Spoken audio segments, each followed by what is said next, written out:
it. And for me, my message is when new players arrive that even though we come from different parts of the world, we were born in different places, we still fight for the same colors. And we still have a duty to defend and represent the country. We come here to have a good result, so a good result means a win. And of course it will be a very difficult match, but I'm confident that we can have a good result. I want to be important for the team, so I give my best.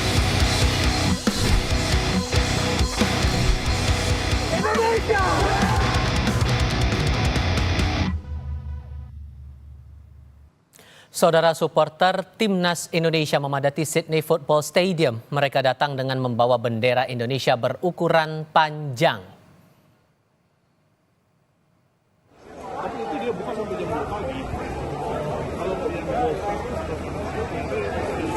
Itu dia saudara, sambil membentangkan bendera Indonesia berukuran panjang, para pendukung Timnas Indonesia menyanyikan yel-yel dukungan kepada Timnas kita yang akan bertanding atau sekarang sedang bertanding lebih tepatnya melawan Timnas Australia Kamis sore waktu Indonesia. Lebih dari 300 supporter Timnas kita mulai berdatangan di Sydney Football Stadium. Mereka datang dari sejumlah wilayah di Australia seperti Adelaide dan Newcastle.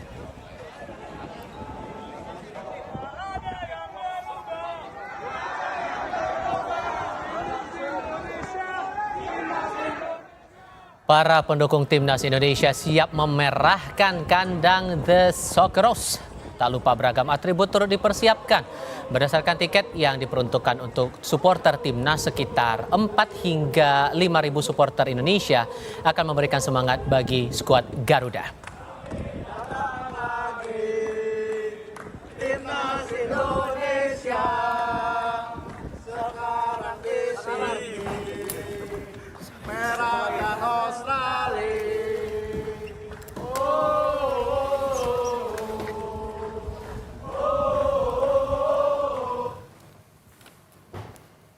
Di dalam negeri, nonton bareng Timnas Indonesia melawan Australia berlangsung sore ini di Gelora Bung Karno, Senayan, Jakarta. Nonton bareng digelar di area Ring Road depan official Garuda Store dan Plaza Utama GBK.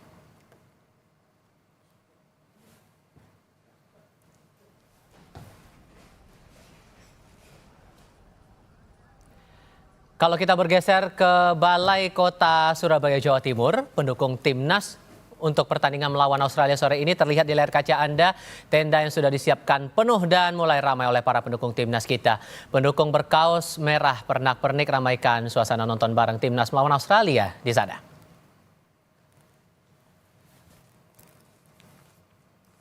Dan untuk mengulas jalannya pertandingan di babak pertama Timnas Indonesia melawan Australia, di studio Kompas TV sudah bergabung bersama saya saat ini pengamat sepak bola Gita Suwondo. Bung Gita, apa kabar, Bung? Baik. Kayaknya beda ya feel-nya.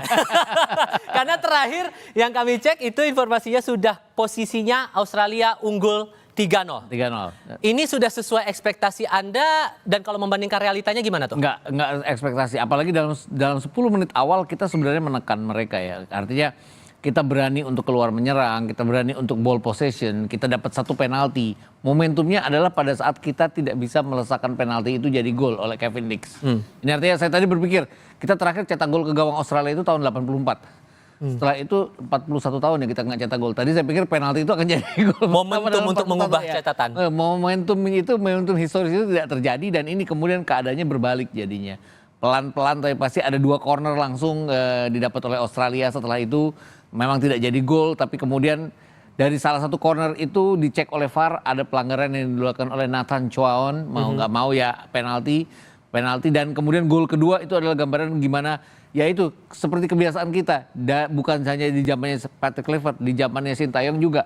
Pada saat untuk mengejar ketertinggalan kita keluar menyerang, lupa pertahanan, kita bertahan terlalu tinggi, dan gol kedua itu terjadi. Dan gol ketiga, ya itu tadi, defense yang tidak rapat seperti biasanya membuat para pemain Australia leluasa. Di kotak penalti 2 orang pemain bisa pegang bola tanpa tersentuh, dan kemudian diselesaikan oleh Irfan dengan sangat baiknya tadi untuk gol ketiga. Oke, ini sudah 3-0 sampai di menit 35 tadi yang saya perhatikan.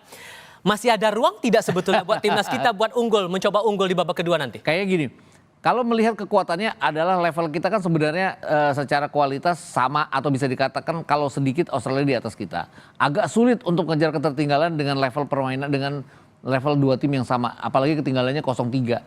0-2 itu adalah margin di mana tim kalau tidak hati-hati setelah unggul 2-0 akan bisa disamakan. Tapi kalau 0-3 jarang sekali itu terjadi. Pernah terjadi tapi jarang dengan dua tim yang kekuatannya kurang lebih sama seperti ini. Kedodoran kita di lini belakang nggak sih? Iya, lini kalau belakang. dilihat? Tapi kita kedodoran lini belakang karena suatu sebab, karena kita ingin main ball possession. Biasanya kan kita kan kompak di belakang, solid defense, kemudian counter. Ini yang kita tidak terjadi. Marcelino jarang sekali menguasai bola. Artinya bola-bola awalnya memang passing-passing sempurna, tapi terakhir setelah kita ketinggalan kita crossing juga ujung-ujungnya yang kemudian mudah dipatahkan oleh Australia. Dan sulitnya adalah yaitu tadi mengejar ketertinggalan 3-0. Tapi kita harus mengejar ketertinggalan. Kalah nggak apa-apa asal kita bisa bikin gol. Karena dengan margin yang kita minus 6 sekarang, kita ada di urutan kelima udah sekarang. Artinya Bahrain yang belum main pun naik ke urutan ketiga. Kemudian Arab Saudi naik ke urutan ketiga, Bahrain naik ke urutan keempat. Kita hanya ada di atas China yang golnya minus 10 kalau nggak salah. Kita sekarang sudah minus 6 dengan poin yang sama 6. Dan ini kita harus bikin gol, setidaknya 2 gol atau 1 gol untuk membuat margin kita tetap bisa bersaing dengan lawan-lawannya. Karena besar kemungkinan ya siapa yang lolos ke putaran keempat ya kalau kita kalah ini kan lupakanlah untuk lolos langsung ke Piala Dunia. Tapi lolos ke putaran keempat kan masih ada dan itu dengan margin gol yang harus bersaing dengan lawan-lawan lainnya. Artinya kita harus bikin gol untuk mengejar ketertinggalan margin gol itu tadi. Karena mungkin sebagian dari penonton kita juga berekspektasi dengan banyak pemain naturalisasi kita kan posisinya bisa lebih unggul begitu. Betul. Dengan membaca gol pertama di menit ke-17, gol kedua malah terjadi kurang 2 menit sebelum itu. Ada apa ini? Sebenarnya sederhana. Kita dapat penalti kita tidak bisa manfaatkan. 10 menit kita bermain baik terutama di sayap kiri. Dean James bagus tadi ya. Kemudian dari umpannya tadi datanglah pelanggaran untuk Rafael Struijk sehingga kita dapat penalti.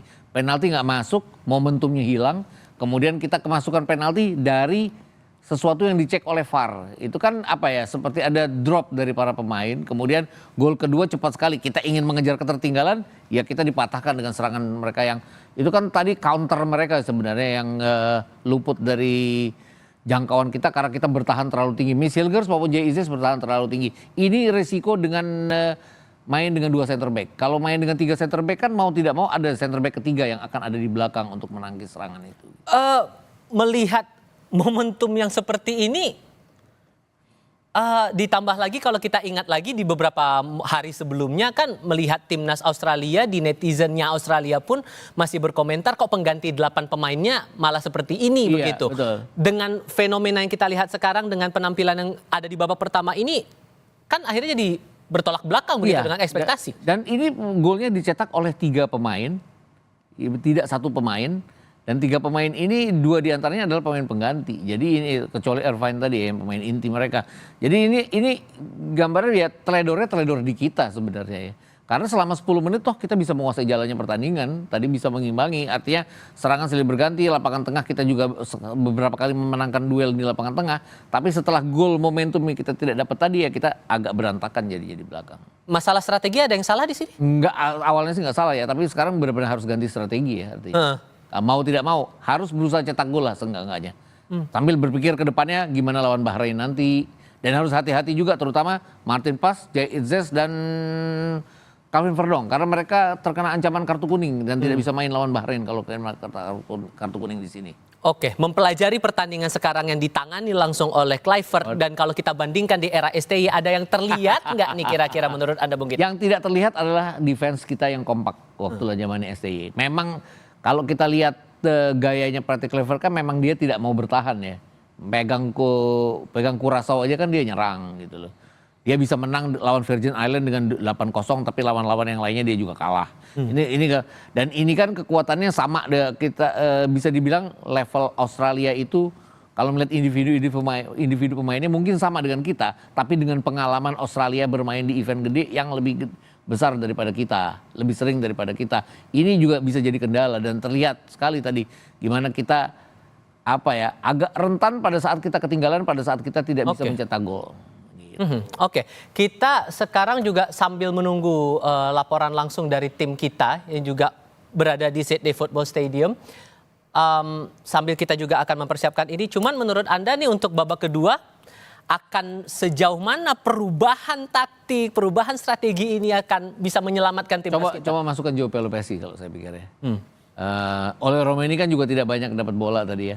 Nah, pasti akan tetap dipertahankan, tapi mau tidak mau ya coba Septian Satria Bagaskara, mau nggak mau, karena apa ya, dia pemain pengganti, dia sudah cetak 7 gol, 1 assist, 6 gol diantaranya datang pada saat dia jadi pemain pengganti. Ya layak dicoba lah, mau nggak mau. Udah nothing tulus lagi ya 0-3 ini. Jangan tambah kemasukan, tapi harus berusaha untuk memperkecil ketinggalan, karena margin perbedaan gol itu yang akan menjadi penentu siapa yang lolos ke putaran keempat. Ini udah sulit untuk masuk ke putaran untuk langsung lolos ke Piala Dunia. Karena Australia sudah 10 poin kalau mereka menang sekarang ya. Walaupun ini baru babak pertama, belum berakhir. Tapi ketinggalan 3 gol rasa-rasanya ya terlalu aja Australia kalau sampai sampai harus samain. Tapi nanti kita akan coba diskusikan lagi lebih lanjut. Sekarang saya mau ajak Anda untuk bergabung saudara ke Sydney Football Stadium. Dan di sana sudah ada Nero Leo, perwakilan Garuda Indonesia Football Fans yang ikut nonton langsung di sana. Bung Nero, terdengarkah suara Tifal di sini? Ya, terdengar Bang Tifal. Apa kabar semuanya teman-teman yang ada di Indonesia? Tolong ceritakan kepada kami yang ada di Jakarta ini suasananya setelah melihat pertandingan babak pertama di sana. Cerita lebih banyak dari sana, Bung. Aduh, luar biasa, ini sangat penggemar timnas Indonesia yang masuk ke stadion ini, lebih dari 5.000 penonton yang tergabung dalam Garuda Australia maupun fans timnas yang langsung datang dari Jakarta. Begitu gol Kevin Dix gagal menyentuh tiang gawang, kekecewaan terlihat dari seluruh penggemar timnas. Lalu kemudian terjadi gol pertama, gol kedua, dan bahkan gol ketiga yang sama sekali di luar daripada prediksi para penggemar timnas yang menyaksikan langsung pertandingan pada malam hari ini. Tentu sangat lemas di kiri kanan saya maupun di bagian belakang, sangat kelihatan bahwa mereka begitu kecewa melihat pertandingan babak pertama ini berlangsung, yang mana Indonesia dengan formasi 3-4-1-2 yang diterapkan Coach Patrick ini sepertinya belum mampu menjawab harapan daripada penggemar timnas Indonesia. Unek-unek dari para penonton yang ada di sana, terutama pendukung timnas, apa-apa saja suara mereka, Bung? Aduh, ini luar biasa. Ini mereka sangat kecewa, tentu sedih di babak pertama dengan rentan waktu yang tidak terlalu lama. Bisa terjadi 3 gol yang sepertinya gol itu bukan gol-gol yang susah ya, selain penalti tadi. Karena itu akibat ada kesalahan persepsi di bawah tadi, sehingga terjadi gol yang kedua. Nah, ini mereka sama sekali kecewa, sedih, bahkan ada beberapa dari mereka yang menangis setelah menyaksikan 3 gol tersarang di gawang Indonesia pada babak pertama ini. Mudah-mudahan kita bisa membuktikan Coach Patrick dapat meramu dengan waktu 15 menit ini untuk kemudian bisa menjawab apa yang menjadi harapan seluruh masyarakat Indonesia, khususnya yang berada di stadion. Lebih dari 5.000 penggemar timnas Indonesia yang memadati stadion ini. Melihat pertandingan di babak pertama, masih ada babak kedua, sebesar apa ekspektasi supporter kita di sana, Bung? Tadi kami sempat ngobrol sebentar untuk babak kedua, mereka walaupun ekspektasi ada, mungkin tertinggi ekspektasi kita sekarang adalah bisa imbang dengan merebut tetap 1 poin. Tapi setidaknya jika itu tidak terjadi, minimal kita tidak tertinggal jauh. Ada cetakan gol dari para pemain yang luar biasa hebat sebenarnya, yang mengisi lini depan pemain timnas Indonesia, karena nama-nama beken memang sudah main pada kesempatan hari ini. Misalkan Romeni, Gin, kemudian ada Stride, 3 pemain depan ini luar biasa sebenarnya, kolaborasi yang baik sebenarnya. Cuma memang kesempatan dan momentum ini masih kita tunggu. Semoga di sisa 45 menit babak kedua nanti mereka bisa menyusun strategi yang lebih tajam, dan harapan teman-teman di sini serang saja, menyerang, karena apapun ini sudah 3-0. Harapan mereka minimal ada gol, 1 atau 2 gol bisa tersarang di Allianz Sydney Stadium ini. Minimal ada gol untuk yang babak berikutnya, sehingga bisa dipastikan bahwa penonton kita, para pendukung timnas Indonesia di sana masih tetap bertahan di kursinya masing-masing. Kita bertahan, ini mereka akan bertahan sampai terakhir, karena di akhir juga nanti kita sudah sepakat teman-teman Garuda Australia untuk bisa menyokong timnas kita. Di laga terakhir 25 kita akan menyanyikan lagu Tanah Airku seperti yang kita sering lakukan di Gelora Bung Karno, Jakarta ketika Indonesia selesai bermain. Nah, mereka sedih sekali, Mas. Jujur ini kita benar-benar shock, nggak menyangka 3 gol bisa tersarang dengan cukup atau relatif mudah ke gawang timnas Indonesia. Terlepas pada pertandingan babak pertama tadi, melihat posisi kita, timnas kita sudah sampai sejauh ini, apa yang bisa Anda gambarkan kepada kita semua di sini? Ya tentu harapan masyarakat, Mas, ini sangat tinggi kepada timnas Indonesia yang hari ini luar biasa sudah diisi pemain-pemain top yang berkiprah di Eropa. Lalu kemudian mereka juga hampir boleh dibilang mungkin lebih dari 80% berasal dari akademi sepak bola sejak junior di Belanda. Mereka sudah punya jam terbang yang sangat tinggi di klubnya masing-masing. Tapi mungkin ada suara-suara tadi mengatakan bahwa memang mereka ini baru bertemu sekarang ini bermain. Sementara timnas Australia mereka sudah bermain lebih dari 15 kali bersama tim mereka. Untuk kekompakan timnya mungkin masih unggul jauh dibanding tim Indonesia ini. Oke, Bung Nero dari Sydney Football Stadium, saya masih bersama dengan Bung Gita Suwondo di sini. Bung Gita, akhirnya kan banyak pandangan melihatnya begini, dengan masa latihan yang terbilang pendek, kita bertanding di kandang orang, begitu kan, kita tandang ke sana, waktunya mepet. Apakah ini yang menjadi faktor sampai akhirnya hasilnya seperti itu? Enggak juga sih sebenarnya, enggak harus juga ya, karena FIFA Matchday kan selalu dengan jarak-jarak pendek. Australia pun mengalami hal yang sama, jarak pendek. Mungkin kalau Jepang, Australia, Bahrain, China, kemudian Saudi Arabia, itu pelatihnya sudah pelatih lama. Artinya mereka sudah memegang pertandingan yang keberapa kalinya. Ini kan Patrick Kluivert baru, mungkin kendalanya di situ. Sehingga waktu yang mepet itu tidak bisa dimaksimalkan dengan baik. Tapi kalau melihat 10 menit pertama kita nggak kalah dalam permainan, seharusnya ya itu tadi, momentumnya adalah kita kehilangan momentum, tidak bisa mencetak gol itu. Itu yang saya pikir menjadi kendala, dan itu nggak bisa menyalahkan pelatih ya sebenarnya ya. Karena kemudian setelah kita ketinggalan, kita berupaya untuk menyamakan kedudukan, kita terlalu terburu-buru, defense kita high defense, ya mau nggak mau ya jadi kita dihukum oleh lawan. Faktor luck, menurut Anda nggak? Nggak juga, lebih karena ini ya, kita berusaha untuk mengejar ketertinggalan, kita lupa pertahanan kita, itu aja. Gol kedua dan ketiga kan isinya kayak gitu. Kalau membandingkan performa dari Australia yang saat Anda terakhir kali melihat dan yang hari ini, ada yang berbeda signifikan tidak yang perlu dicermati untuk babak kedua nanti? Pertandingan terakhir mereka melawan Bahrain, mereka kerepotan lawan Bahrain. Kenapa? Karena Bahrain bermain dengan pola bertahan mereka. Oke. Ini yang kita tidak lakukan. Sorry, saya harus tahan di situ. Saya mengajak Anda untuk melihat kedatangan dari mantan pelatih timnas Indonesia, Shin Tae-yong, sudah berada di arena nonton bareng pertandingan timnas Indonesia versus Australia di Jakarta.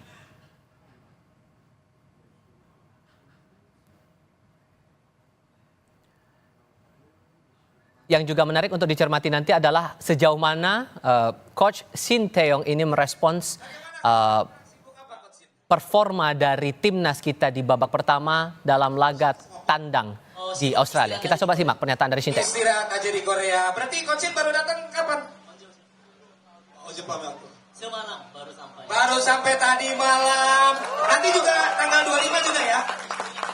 Ya. 25날 또 우리 팬들하고 같이 먹더라고. Tanggal 25 nobar juga bersama para fans. Wih, jadi bukan hari ini tapi juga tanggal 25. Ada yang mau disampaikan kepada para fans yang udah kangen sama Coach Shin Tae-yong?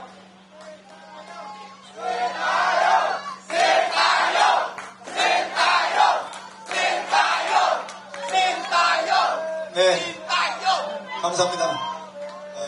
대만가시아. 일단 우리 팬들이 이렇게 반겨주고 챙겨줘서 너무 감사하고 저는 행복하다고 생각하고 있습니다.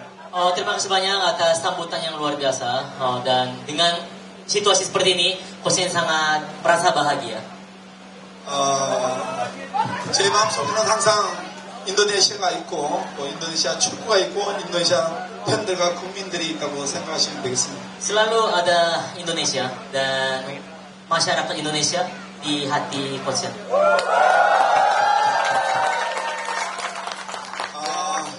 일단 우리 인도네시아 대표팀이 전반에 아쉽게 3대0으로 치고 있지만 후반 45분이 남아있고 앞으로도 또 3경기가 더 남아있기 때문에 다 같이 한번 한 뜻으로 또 45분을 열렬히 응원하며 좀 더 좋은 결과가 나오지 않을까 생각하고 있습니다. Memang 45 menit tadi sayang sekali hasilnya 0-3.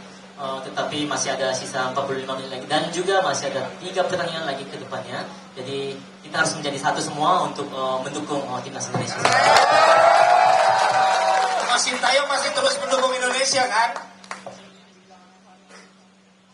물론 인도네시아를 좀 아쉽게 떠났지만 그래도 지금 경기 뛰고 있는 모든 거의 전 선수가 제가 키워내는 제 아들 같은 선수들이기 때문에 항상 제 마음속에는 항상 응원하고 있다고 보시면 되겠습니다. Memang dengan sayangnya harus meninggalkan timnas Indonesia, tetapi memang anak-anak timnas saat ini memang hampir semua anak-anaknya Coach Shin juga.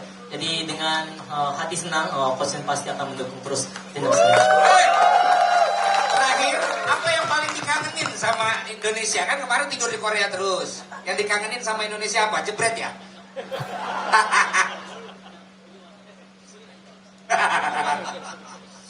사실 집으로 상당히 그리웠고 보고 싶었고 생각이 많이 났던 친구 중에 한 명이었다고 생각하거든요.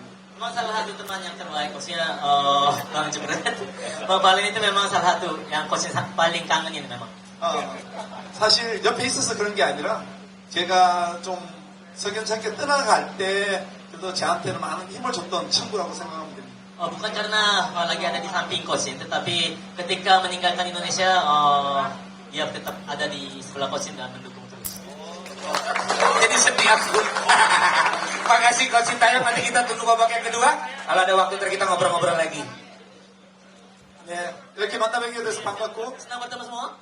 Selalu ada timnas dan masyarakat Indonesia di hati mantan pelatih timnas Indonesia Shin Tae-yong. Itu yang disampaikan dalam keterangannya di acara nonton bareng timnas Indonesia versus Australia di Jakarta. Dan sekarang juga masih terus berlangsung penyampaian keterangan yang disampaikan kepada para pendukung timnas yang sedang ikut nonton bareng di sana. Saya terpaksa harus menyudahi diskusi kali ini, tapi terima kasih banyak Bung Gita sudah mau berbagi pandangan bersama kami. Bung Nero juga dari Australia, terima kasih sudah mau meluangkan waktu bercerita bersama kami kali ini. Selamat malam untuk Anda di sana. Bung Gita, sehat selalu untuk Anda. Sama-sama.